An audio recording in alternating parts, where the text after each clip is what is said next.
నీవింక తెలుసుకో గోరుదవేమి, మృగములను అడుగుము, పక్షులను అడుగుము, అవి ఎలా నీకు నేర్పును.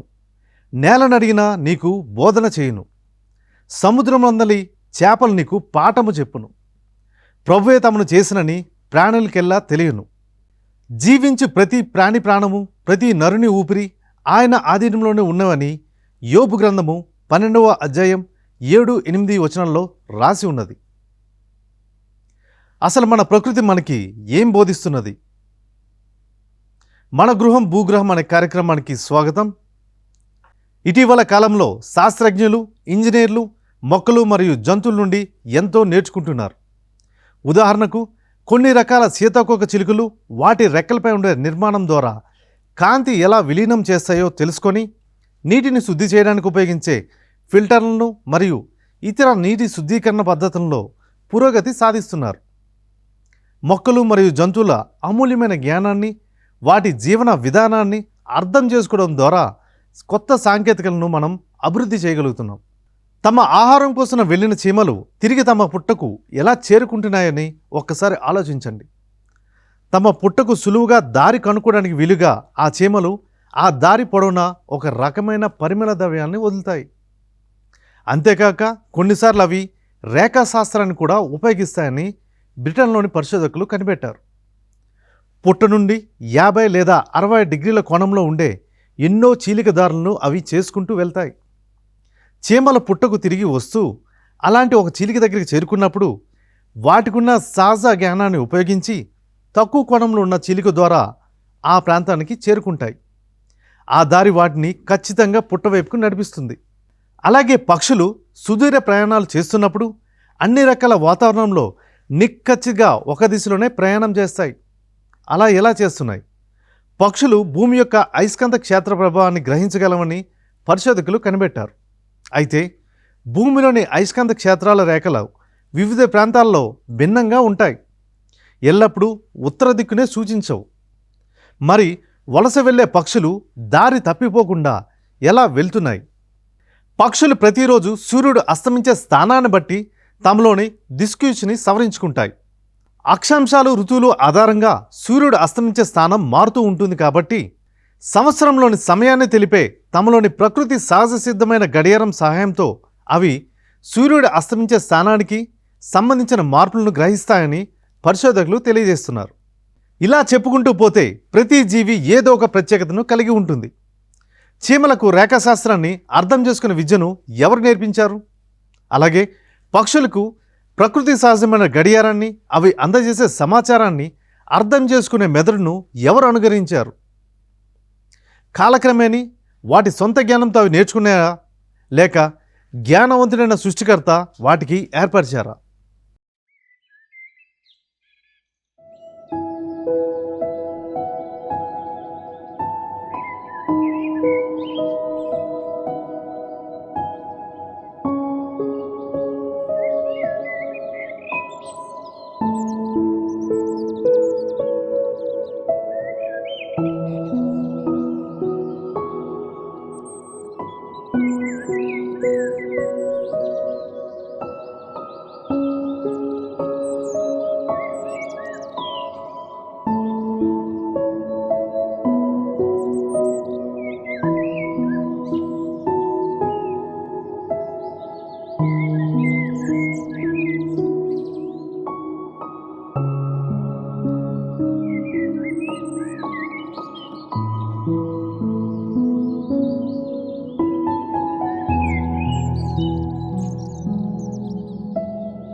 యోహాను రాసిన దర్శన గ్రంథము 4వ అధ్యాయం 10-11 వచనాల్లో మనం ఒక్కసారి చూసినట్లయితే, అట్లే ఆ సింహాసనాసీనుని ఎదుట ఆ 24 పెద్దలను సాష్టాంగపడిరి, ఆ శాశ్వతిని పూజించిరి, తమ కిరీటాలను ఆ సింహాసనం ఎదుట ఉంచి ఇట్లు స్తుతించిరి, ప్రభు ఓ దేవా, మహిమ గౌరవము శక్తి పొందుటకు నీవు అర్హుడవు. ఏలైనా సర్వమునకు నీవే సృష్టికర్తవు, నీ సంకల్పమే అవి జీవం పొంది బ్రతుకుచున్నవి అని బైబిల్లో రాసి ఉన్నది. ఆకాశవాసులు, ఉన్నత స్థలం నివాసులు, దేవదూతలు, సూర్యచంద్రులు, నక్షత్రాలు, పరమాకాశాలు, ఆకాశంపై ఉన్న జలములు, భూమి అందున్న సమస్తము మన నిజమైన తండ్రి దేవుడు ఆజ్ఞేయగా అవి పుట్టాయి. కీర్తనకారుడైన దావీదు చెప్పినట్లు, ఇకపై పుట్టబోని కూడా దేవుని యొక్క సైన్యమే. వీటన్నిటిపైన తండ్రి దేవుడు అధిపతిగా ఉన్నారు. కాబట్టి ప్రతిదీ దేవుని ఆజ్ఞకు లోబడును. అలాగే ఈ సృష్టిలో ఉన్న జీవరాశులన్నీ దేవుని ఆజ్ఞకు లోబడి వాటి సృష్టికర్త యొక్క అధికారం కింద దాసుని వలె పనిచేయుచున్నవి. అవి ఏ విధంగా దేవుని ఆజ్ఞకు లోబడి పనిచేయునో దేవుని వాక్యంలో మనం చూడగలం. జకరియా 14వ అధ్యాయం 9వ వచనంలో మనం ఒక్కసారి చూసినట్లయితే, అప్పుడు ప్రభువు లోకమంతటికి రాజగును, ఎల్లర్నూ ఆయనొక్కనే ప్రభువుగా అంగీకరింతురు, ప్రభు అను ఆయన నామం ఒకటే అని తెలియబడును అని బైబిల్లో రాసి ఉన్నది. ప్రతిదీ దేవుని ఆజ్ఞకు లోబడాలి. ప్రతి జీవి దేవుని ఆజ్ఞలు పాటిస్తున్నాయి. అవి దేవుని ఆజ్ఞలు పాటించడం అనేది దేవుని పట్ల ప్రేమను తెలియజేయటకు నిదర్శనమని భావిస్తాయి.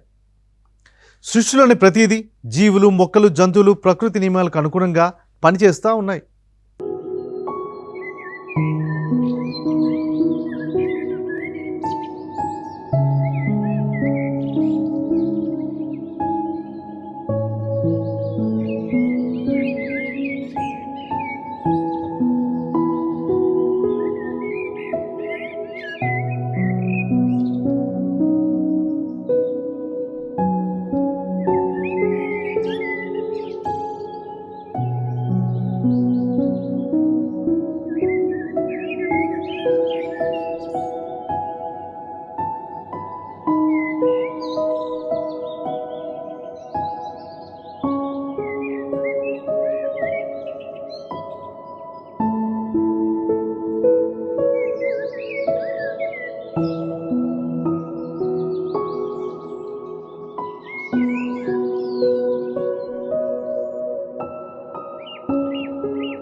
దేవుడు జ్ఞానవంతుడు, దయగలిగినవాడు. మానవుని చేయుటకు ముందే సమస్తాన్ని సృష్టించి 6వ దినం వరకు మనిషిని సృష్టించలేదు. నరుని కోసం దేవుడు సిద్ధం చేసిన అందమైన వాటిని ఆదాము అనుభవిస్తూ ఆనందంగా ఉండాలని దేవుడు కోరుకున్నారు. ఆదాము జంతువులన్నింటినీ కాపాడుతూ వాటిపై అధికారం కలిగి ఉండేలా దేవుడు నియమించారు. మనము ఆలోచించగలం, ప్రణాళికలు రూపొందించగలం, వివేకంగా ప్రవర్తించగలం. అయితే దేవుడు మనకిచ్చిన 5 జ్ఞానేంద్రియాలతో మనం చూడగలము, వినగలము, రుచి చూడగలము, వాసన చూడగలం, స్పర్శను అనుభవించగలం. జంతువులు కూడా అవే జ్ఞానేంద్రియాలు ఉన్నప్పటికీ అవి మనవలే వాటిని ఉపయోగించుకునేలేవు. అయితే ప్రకృతిలో అత్యంత శ్రేష్ఠులుగా దేవుడు మనల్ని సృష్టించిన దురాశతో, స్వార్థంతో, దేవుని ఆజ్ఞలు పాటించకుండా తన ఇష్టానుసారంగా జీవిస్తూ మానవులు ఇంకా పాపంలోనే ఉన్నారు. ప్రారంభంలో ఈ ప్రకృతి మనకు అనుకూలంగా దేవుడు ఎంతో అందంగా తయారు చేశారు. మనకన్నా చిన్న జీవులు దేవుని ఆజ్ఞలు పాటిస్తూ దేవుడు ప్రకృతి నుండి వాటికి అనుగ్రహిస్తున్న ఆహారం పొందుతూ తమ పిల్లలతో ఎంతో సంతోషంగా దేవుని స్తుతిస్తూ జీవిస్తున్నాయి. అయితే ప్రకృతి మనిషికి ఎందుకు ఎదురు తిరుగుతుందో, ఎందుకు ప్రకృతి వలన మనకు ఈ రోజుల్లో ముప్పు కలుగుతుందో ఒక్కసారి ఆలోచించండి. దీనికంతటికీ కారణం ఒకటే, అదే పాపం. భూమి మీద మానవ ఆవిర్భావం జరిగి కొన్ని వేల సంవత్సరాలు అవుతున్నా ఇప్పటికీ మనిషి మారలేదు. ఆ రోజు ఏదైనా తోటలో మనిషి చేసిన పాపం వల్లనే ప్రకృతి సమస్యగా మారింది. ఆ రోజు నుండి నేటి వరకు పాపం పెరుగుతూనే వస్తుంది, కానీ ఏమాత్రం తగ్గలేదు. మనిషి దేవునికి విధేయుడైతే ప్రకృతి కూడా మనిషికి అనుకూలంగా మారుతుంది. కేవలం తినొద్దన పండు తిన్నందుకే మన ఆది తల్లిదండ్రులను దేవుడు ఏదోని తోట నుండి బయటకు గెంటివేశారు. అయితే ఈ రోజుల్లో మనం చేస్తున్న పాపాలను ఒక్కసారి గుర్తు చేసుకోండి. ఈ రోజుల్లో పాపము ఏ విధంగా తాండవం చేస్తుందంటే వ్యభిచారం, అశ్లీల చిత్రాలు చూడడం, పాపాన్ని ప్రేరేపించే మెసేజ్లు చేయడం, తమకున్న అధికారంతో అక్రమ సంబంధాలు పెట్టుకుంటూ చక్కని కుటుంబాలను నాశనం చేయడం, పేదలకు న్యాయం తీర్చకుండా దేవుని డబ్బులను దోచుకుంటూ ఇలా అందరినీ మోసం చేస్తూ పాపంలోకి పాపం కూర్చుకున్నట్లుగా వారు తప్పు మీద తప్పులు చేసుకుంటూ పోతున్నారు. దేవునికి చెందాల్సిన మహిమ గౌరవము దేవునికి చెల్లించకుండా ఈ రోజుల్లో మనుషులకి మనం చెల్లిస్తున్నాం. మనుషుల మెప్పు కొరకు, వారి సొంత లాభాల కొరకు వారిని ఏకంగా పూజిస్తూనే ఉన్నాం. వారిని భుజాలపై మోస్తూ కీర్తిస్తూనే ఉన్నారు. ఒక్కసారి దేవుడిచ్చిన 10 ఆజ్ఞలు ఒకసారి గుర్తు చేసుకుంటే, మీకు నేను తప్ప వేరొక దేవుడు లేడు, పైన ఆకాశమందు కింద భూమి యందు భూమి అడుగున్న నేలయందును ఉండు ఏ వస్తువు యొక్క ప్రతిరూపం కానీ విగ్రహం కానీ మీరు నిర్మింపరాదు, మీరు వానికి మ్రొక్కరాదు, వాణ్ణి పూజింపకూడదు. నేను మీ దేవుడను, ఏవైనా నేను రోషం గలవాడును. మన దేవుడు రోషం గలవాడునని మర్చిపోకండి. మీరు ఎవరిని మన సృష్టికర్తన దేవునితో పోల్చుతున్నారు? అసలు ఏ రూపం ఆయనకు సాటి రాగలదు? ఒక్కసారి ఆలోచించండి.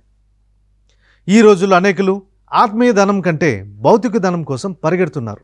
దేవునితో నడవడం కంటే వారి సొంత కార్యాలు, సొంత లాభాలు ముఖ్యమైపోయాయి. నిత్య జీవనంకి వెళ్ళే మార్గము ఇరికైనదే, కానీ అబద్ధ బోధకులు వచ్చి ఆ దూరం మరియు ఆ మార్గం చాలా సులువైందని, విశాలమైందని చెప్తున్నారు. దేవుని సృష్టిని జాగ్రత్తగా పరిశీలించడంతో పాటు సృష్టి విషయంలో మీ నమ్మకాన్ని సమర్థించడానికి, సృష్టి గురించి నిజంగా బైబిల్ ఏం బోధిస్తుందో కూడా మనం తెలుసుకోవాలి. బైబిల్ చదివాక వారు వివరించిన విషయాల గురించి మీరు వాదించాల్సిన అవసరమే ఉండదు. ఏ పాపమైనా మొదట చిన్నగానే ప్రారంభమవుతుంది. హృదయంలో తప్పుడు కోరికలు వృధా కాకుండా బైబిల్ మీకు సహాయం చేస్తుంది. అలా త్రాగుబోతులతో, పాపం చేసిన వారితో, దేవుని డబ్బు విషయంలో నిజాయితీగా లేని వారితో, స్త్రీల వ్యామోహం కలిగిన వారితో సహవాసం చేస్తుంటే ఆ చిన్న పాపమే ఘోర పాపంగా మారుతుంది. మనుషులమైన మనం ముఖ్యమైన బాధ్యత ఏంటంటే దేవుని ఆజ్ఞలను తెలుసుకొని వాటిని పాటించడం. దేవుని ఆజ్ఞలను పాటించడం అనేది దేవునితో మనం స్నేహాన్ని కొనసాగించడం మరియు ఆయన నుండి దూరం కాకుండా ఉండడాన్ని సూచిస్తుంది. అయితే ఈ రోజుల్లో వారు వీరు అని భేదం లేకుండా ప్రతి ఒక్కరూ పాపంలోనే పడి ఉన్నారు. దోచుకున్నవారు ఇంకా దోచుకుంటూనే ఉన్నారు. లంచాల పేరుతో కానీ, రాజకీయాల పేరుతో కానీ, మతపరమైన అధికారం పేరుతో కానీ, మరి ఏదో రూపంలో అందరినీ ఎవరైతే దోచుకుంటున్నారో, వంచన చేస్తున్నారో, ఒకరోజు దేవుడు హఠాత్తుగా వారి మీదకి ఉగ్రత కురిపిస్తారు. అసలు మనలో ప్రతి ఒక్కరూ జీవితంలో నేనేం చేయాలని దేవుడు కోరుకుంటున్నారని ప్రశ్నించుకోవాలి.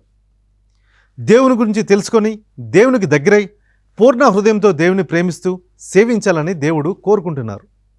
మత్తయి సువార్త 22వ అధ్యాయం 37వ వచనంలో చూసినట్లయితే, అందుకు యేసు ప్రత్యుత్తరంగా, నీ దేవుడైన ప్రభువును నీవు పూర్ణ హృదయంతోనూ, పూర్ణ ఆత్మతోనూ, పూర్ణ మనసుతోనూ ప్రేమించవలను. దేవుడు మనుషులందరికీ బైబిల్ ద్వారా తన సందేశాన్ని ఇచ్చారు. మీరు తన గురించి తెలుసుకొని తనకు దగ్గరై పూర్ణ హృదయంతో ప్రేమిస్తూ సేవించాలని దేవుడు కోరుకున్నారు. అయితే దేవుడు కోరుకున్నట్లుగా ఎలా జీవించాలో యేసు ప్రభు వారి జీవితం, ఆయన బోధల నుండి మనం చాలా నేర్చుకోవచ్చు. మనుషులు ఎలా జీవించాలో దేవుడు కోరుకుంటున్నారో యేసు ప్రభు వారు కేవలం చెప్పడమే కాదు, అలా జీవించి చూపించారు కూడా. నిజానికి అదే తన జీవితకాల సంకల్పంని చెప్తూ, నా ఇష్టంను నెరవేర్చుటకు నేను ఇక్కడికి రాలేదు, కానీ నన్ను పంపిన వాని చిత్తము నెరవేర్చుటకు వచ్చానని యేసు ప్రభు వారు అన్నారు. రోమీయులకు రాసిన లేఖ 12వ అధ్యాయం 1-2 వచనాల్లో ఒక్కసారి మనం చూసినట్లయితే, కాబట్టి సోదరులారా, పరిశుద్ధమును దేవునికి ప్రీతికరమును అయిన సజీవ యాగంగా మీ శరీరమును ఆయనకు సమర్పించుకుండని దేవుని కనికరం బట్టి మేము బ్రతిమాలుకొనుచున్నాను అని రాసి ఉన్నది. మీరు ఈ లోకపు ప్రమాణాలను అనుసరింపకుడు, దేవుని మీలో మానసికమైన మార్పు ద్వారా నూతనత్వంను కలుగజేయనిండు. దేవుని అనుగ్రహం బట్టి మన జీవితాలను పవిత్రమైన సేవగా ఆయనకు అర్పించాలి. ఈ లోక పొగడకు అనుగుణంగా ఉండకుండా మన మనసులను మార్చుకొని దేవుని చిత్తాన్ని తెలుసుకొని జీవించాలి. మన శరీరాలు పాపంలో ఉంటే, శరీరంలో దుష్ట వాంఛలతో త్రాగుబోతులుగా మన శరీరం మొత్తం నిండిపోయి ఉంటే మనం ఎలా దేవునికి అర్పించుకోగలం? మనకు ఆత్మ ఉంది. దేవుడు ఆదాములో ఆత్మను ఉంచారు. ఆ ఆత్మ ద్వారానే ఆదాము దేవుణ్ణి ప్రేమించి ఆయనతో మాట్లాడగలిగాడు. జంతువులు దేవునితో మాట్లాడలేవు. మానవులైన మనము మరణించినప్పుడు మన శరీరాలు మట్టిలో కలిసిపోయినా ఆత్మ నిత్యము జీవించే ఉంటుంది. దేవుడు మనల్ని ఆయన పోలిక చొప్పున నిత్యము జీవించినట్లుగా సృష్టించారు. ఆదాము అవ్వల అవసరాలను తెలుసుకోగలిగిన దేవుడు మన అవసరాలను కూడా గ్రహించగలరు. ఒంటరిగా మనం దుఃఖంలో ఉన్నట్లయితే దేవుని ప్రార్థించి మన బాధలు మనం చెప్పుకోవచ్చు. ఆయన మనకు మంచి స్నేహితుడిగా ఉంటారు. మనం హృదయపూర్వకంగా ప్రార్థించినప్పుడు ఆయన తప్పక మన ప్రార్థన ఆలకిస్తారు.